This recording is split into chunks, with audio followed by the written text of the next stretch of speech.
Flamengo pretende aumentar a proposta por Dela Cruz nessas últimas horas de janela aberta, gente. Vou estar falando sobre isso.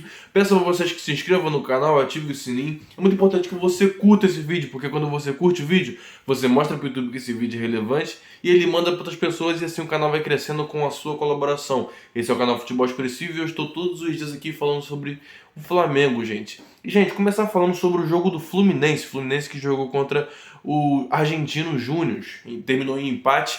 E o que mais chamou a atenção nessa partida foi o lance entre Marcelo e o jogador do Argentino Júnior. A essa altura vocês já devem ter visto o lance. Gente, foi feio o que aconteceu. O Marcelo, ele subiu, ele pulou e quando ele caiu em cima da perna do jogador, entortando a perna dele do jogador ficou travada no chão e o joelho dele entortou para frente. O jogador foi para frente e seu joelho ficou travado. A imagem é muito forte mesmo. Eu não posso nem colocar aqui pela imagem ser forte e também por ser imagem da Comebol e pode derrubar o meu vídeo.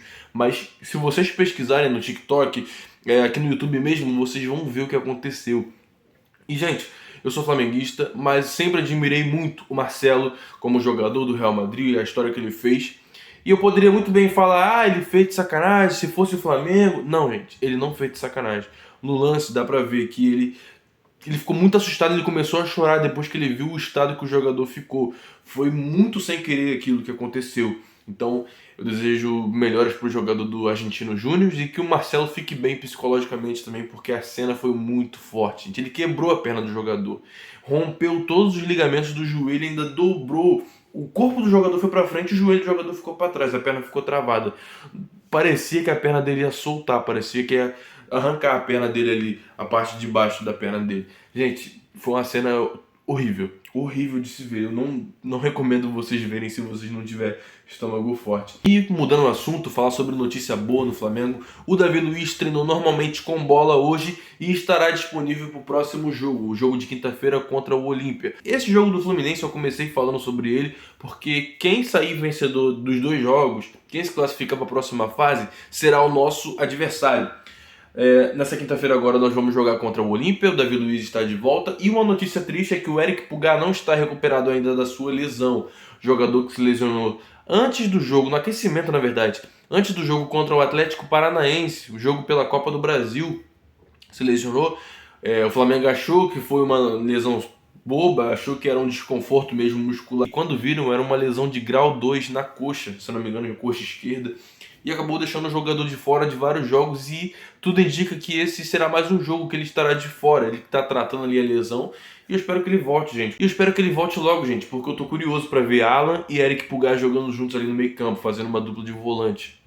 Deixando o Gerson mais solto, jogando ali na frente na criação e deixando esses dois volantes mesmo na marcação ali no meio campo. E Gerson criando, eles marcando e tendo um equilíbrio no meio campo do Flamengo. Então que o Eric Pulgar ele volte o quanto antes, se recupere logo. A gente fala sobre o Pedro. O Pedro se representou hoje normalmente, treinou com o grupo. Ele que ficou mal com a diretoria, nem falo com a diretoria, eu falo com os jogadores pela postura dele. Ele que faltou treino na segunda, não notificou ao Flamengo, tomou punição, tomou 2 punições, se não me engano. Tomou a punição por não acatar ali o pedido do preparador físico e depois tomou a punição por faltar o treino sem avisar. Faltou o trabalho e tomou a punição, é multa, sai descontado logo no salário do jogador. Então ele se representou hoje. E uma coisa que eu peço, tanto para Sampaoli, tanto para o Pedro: treinem, trabalhem e só. Não precisam ser amigos, sejam profissionais. Porque tendo briga, tendo discussão, tendo um monte de coisa dentro do Flamengo, quem perde é o clube. O clube que está disputando 3 competições. O Flamengo está em segundo lugar no Campeonato Brasileiro.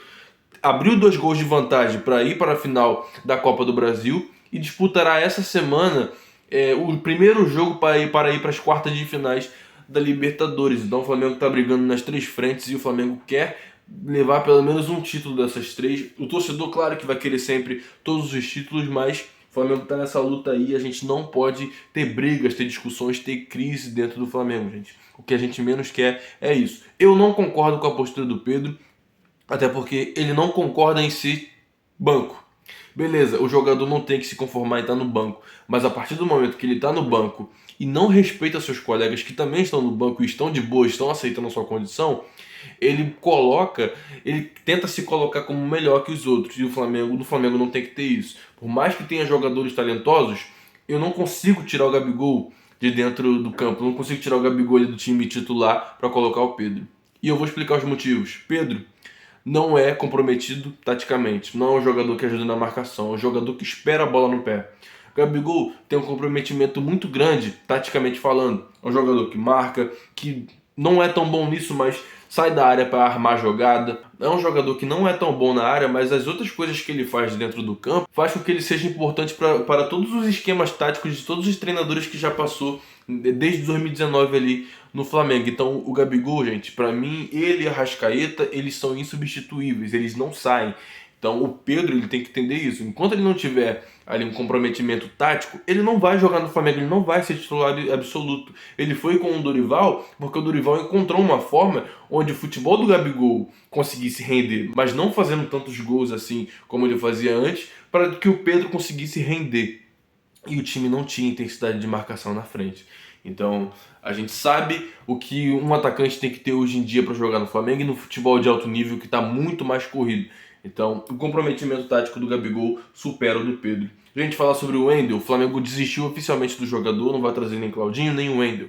O Zenit não quis negociar, quis jogar os valores lá para cima, quis colocar o preço do Wendel em 20 milhões de euros, o Flamengo não quis trazer o jogador por esse valor, entende que ele é um bom jogador, mas não é esse jogador todo para vir nesse valor. Gente, para mim, Thiago Maia e o Alan, os dois são melhores que o Wendel. De verdade. Se vocês pesquisarem alguns lances do Wendel, vai ver que ele é um jogador comum. Ele não é esse jogador todo.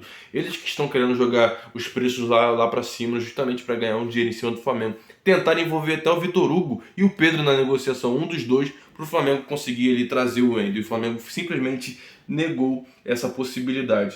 O Flamengo também tem a opção de contratar jogadores que estão sem contrato, gente. Jogadores que eu falei mais cedo, no vídeo mais cedo, vocês podem conferir aqui no canal.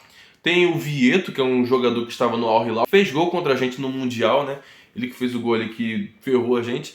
Então, o Vieto é um jogador que eu vi jogar muito interessante, eu gostaria de ver ele no Flamengo.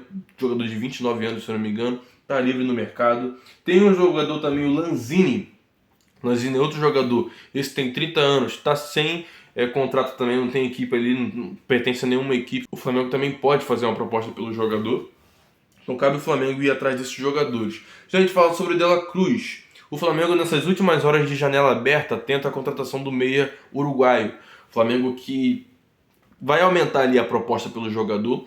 O River Plate, que está irredutível, se mostrou nessa postura desde o começo da janela, falando que só iria negociar com o Flamengo pelo valor da multa e se fosse à vista. Aí tem muita gente dizendo, o Flamengo vendeu o Matheus França, pega o dinheiro do Matheus França e coloca e aplica ali para trazer o De La Cruz. Gente, vou explicar uma coisa para vocês. Os maiores clubes não compram jogador à vista. Por que o Flamengo vai fazer isso em relação ao De La Cruz?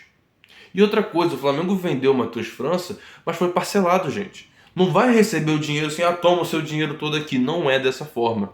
Tem parcelas a serem pagas.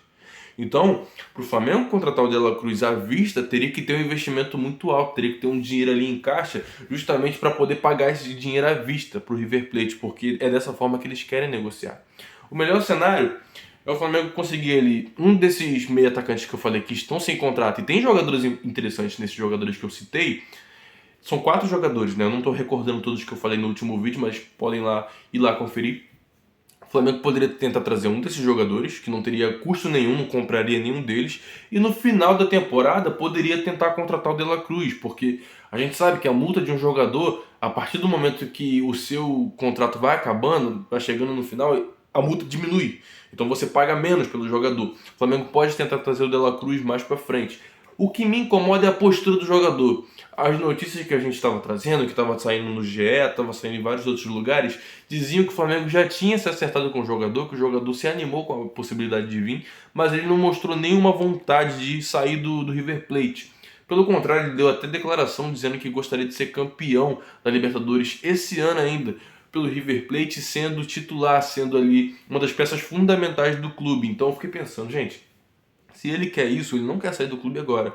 Ele quer continuar ali, quer fazer história e que o Flamengo não precisa se manter em cima desse jogador. Mirou no Claudinho, não conseguiu. Tentou o Wendel é volante, mas também não conseguiu. E pode estar trazendo esses jogadores que eu falei que estão sem contrato, porque a janela não impede eles de vir para o Flamengo. Só se eles estivessem em algum outro clube. Já que não estão em nenhum clube, podem vir até depois da janela. O problema é o tempo que o Flamengo tem para inscrever esses jogadores nas competições. O Campeonato Brasileiro, se eu não me engano, é até setembro que o Flamengo vai poder inscrever esses jogadores. Então vamos ver como vai se desenrolar essas coisas. Pessoal, eu vou ficando por aqui. Essas foram as notícias de hoje. Peço a vocês que se inscrevam no canal, ative o sininho. É muito importante que você curta esse vídeo. Porque quando você curte o vídeo, você mostra para o YouTube que esse vídeo é relevante e ele manda para outras pessoas e assim o canal vai crescendo com a sua colaboração. Então é isso, tamo junto, saudações rubro-negras, valeu!